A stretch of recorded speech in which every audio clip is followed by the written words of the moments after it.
শাকটি রান্না করে সর্বপ্রথম আমি সেবন করি এবং আলহামদুলিল্লাহ কোনো ধরনের এর সমস্যা হয়নি, বরং অনেক ভালো। এই শাকটি খেতেও ভালো।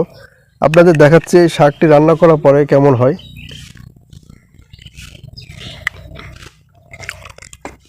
অনেক টেস্টি।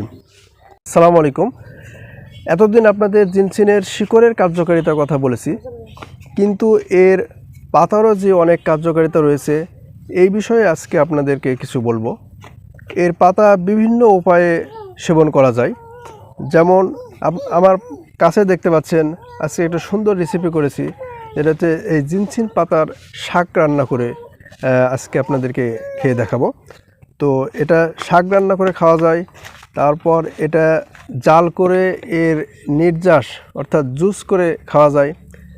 তারপর এই পাতাটা আপনার চায়ের সঙ্গে দিয়ে খাওয়া যায় এবং এই পাতা রোদ্রে শুকায়ে ডাস্ট করে চায়ের পাতার মতো গুঁড়া করে ঠিক চা যেভাবে খাওয়া হয়ে থাকে গরম পানিতে, এর পাতাও ওভাবে খাওয়া যায়।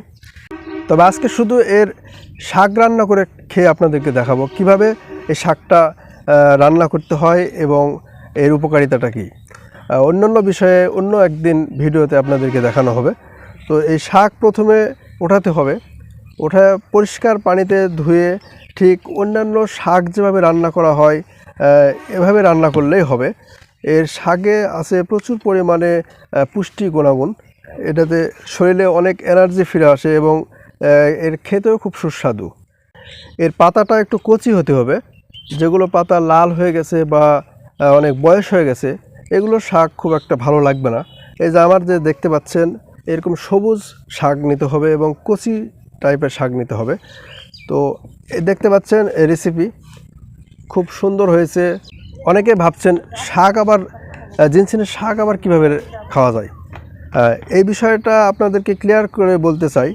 আমি অনেক ইন্টারনেট দেখেছি এবং এই জিনসিন সম্পর্কে আলহামদুলিল্লাহ প্রায় 3 বছর ধরে অনেক গবেষণা আমার এই জিনসিন নিয়ে। জিনসিনটা কীভাবে খাওয়া যায় আমি ভিডিও দেখলাম। আপনার চীন, কোরিয়া, জাপান বিভিন্ন দেশে তিনারা এভাবে রান্না করে খাচ্ছেন।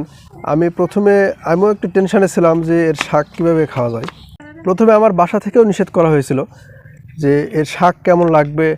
তবে আমি পরবর্তীতে যখন দেখলাম যে বাইরের দেশে এর শাক বাজারে বিক্রি হচ্ছে, বাজারে বিক্রি হয় এই শাকটা এবং অনেক পুষ্টি গুণাগুণ আছে, তারপর আমি দেখলাম যে বাইরের দেশে খাচ্ছে, তাহলে আমি খালি সমস্যা কি। তো চাইলে আপনারাও রান্না করে খেতে পারেন, এতে কোনো ভয় টেনশন কিছুই নেই। আমি পরীক্ষিত এবং আমি নিজে আগে এটা খাবো, তারপর আপনাদেরকে বলবো। সেই জন্য আমি প্রত্যেকটা জিনিসই পরীক্ষা করে দেখি আগে যে এর উপকারিতা আসলে কি বা এর কার্যকারিতা সঠিক আছে কিনা। আমি অযথা আপনাদের কোনো মিথ্যা ভুলভাল তথ্য দিব না, এই বিষয়ে আপনারা নিশ্চিত থাকবেন। আপনারা আমার পাশে থাকবেন, নিয়মিত আমার ভিডিও পাবেন ইনশাআল্লাহ। জিনসিন সম্পর্কে প্রতিনিয়ত আপডেট আপনাদেরকে দিব। যারা আমার আইডি থেকে দেখছেন তারা আমাকে অবশ্যই লাইক, কমেন্ট এবং ফলো দিবেন। যারা আমার ফেসবুক পেজ আয়শা সাত কৃষি থেকে দেখছেন আমার পেজটা একটু ফলো রাখবেন এবং আমার ইউটিউব চ্যানেল আছে আয়শা সাত কৃষি এবং লোগোতে আমার ছবি দেওয়া আছে, আপনারা অবশ্যই সাবস্ক্রাইব করবেন। তো আপনাদের সবার দাওয়াত রইল আমার বাসায় এসে এই জিনসিনের শাক খাওয়ার জন্য। মহান আল্লাহ তাআলা যেন আপনাদের সবাইকে ভালো রাখেন, সুস্থ রাখেন। আসসালামু আলাইকুম ওয়া রাহমাতুল্লাহ।